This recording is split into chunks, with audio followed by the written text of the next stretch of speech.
മദ്യത്തിന്റെ എക്സൈസ് തിരുവയും additional excise തിരുവയും സ്പെഷ്യൽ എക്സൈസ് തിരുവയും മദ്യശാലകളുടെ വാർഷിക ലൈസൻസ് ഫീസും ഏതാണ്ട് ഇരട്ടിയാക്കി പുതുച്ചേരി സർക്കാർ.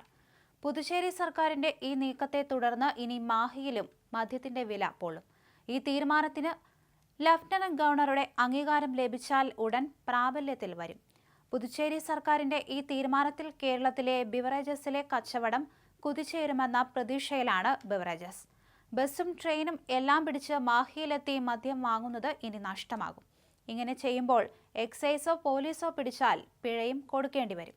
അതുകൊണ്ട് തന്നെ രണ്ടും കൂടി ചേർന്ന് കേരളത്തിൽ നിന്നും മദ്യം വാങ്ങുന്നതിന്റെ അതേ ചെലവ് തന്നെ വരും. പിന്നെ മാഹിയിൽ പോയി മദ്യം വാങ്ങേണ്ട കാര്യമില്ല. അതുകൊണ്ട് കേരളത്തിൽ നിന്ന് തന്നെ ഇവരൊക്കെ വാങ്ങും. കോഴിക്കോട്, കണ്ണൂർ, വയനാട്, മലപ്പുറം എന്നിവിടങ്ങളിൽ വിൽപ്പന കൂടും. മാഹി വഴി യാത്ര ചെയ്യുന്നവർ മാത്രം പുതുച്ചേരി മദ്യം വാങ്ങും. അല്ലാതെ മദ്യം വാങ്ങാൻ വേണ്ടി മാത്രം ഇനി ആരും മാഹിയിൽ പോകില്ല.